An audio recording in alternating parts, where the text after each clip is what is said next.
I feel like I went over how a lot of these skills actually work in my Braver video, so I'm going to focus more on the builds you can do than explaining every little detail.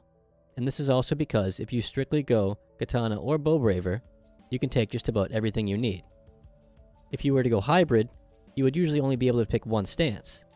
When the level cap hits 90 and you get more skill points, you'll have a lot more to work with, but we'll get to that in just a minute.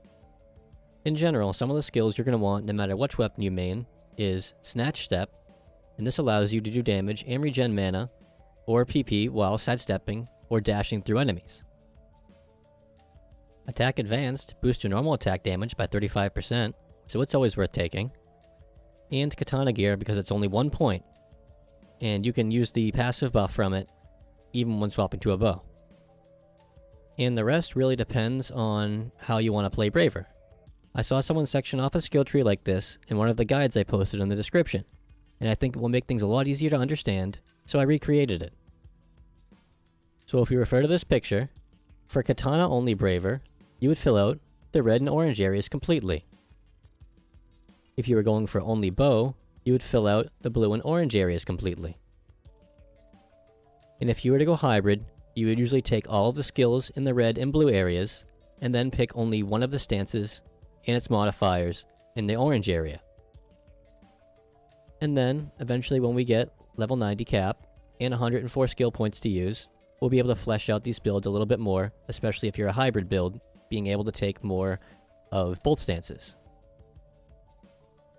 Something to keep in mind for any Braver build is that you may not even need any of the stance critical skills depending on which subclass you use, as your focus release purple aura already gives you crit, and there's also crit rings you can get too. Once you fill out all of the bottom, and that's all set, you can then work on some of the optional skills. And these are up to personal preference, but you just basically fill out whatever you like next. And these are Quick Mate, which allows you to use items faster, which is very helpful in the middle of combat. You then have Perfect Reversal Cover, which heals you for a percentage of your maximum health after using Perfect Reversal, which is when you jump right as you're being knocked back or knocked down, and it puts you back on your feet. And even at the first rank out of 5, it gives you 10% per reversal, which is pretty nice. And then I sometimes also see people still take a few points in Step Advance, and that's because with even 2 points you get about a tenth of a second more invulnerability when dodging, which does help on Braver, but you don't really need it. I hope this gives you a better understanding of the Braver skill tree now. I'll be leaving a few different builds and in-depth guides in the description if you want to know more.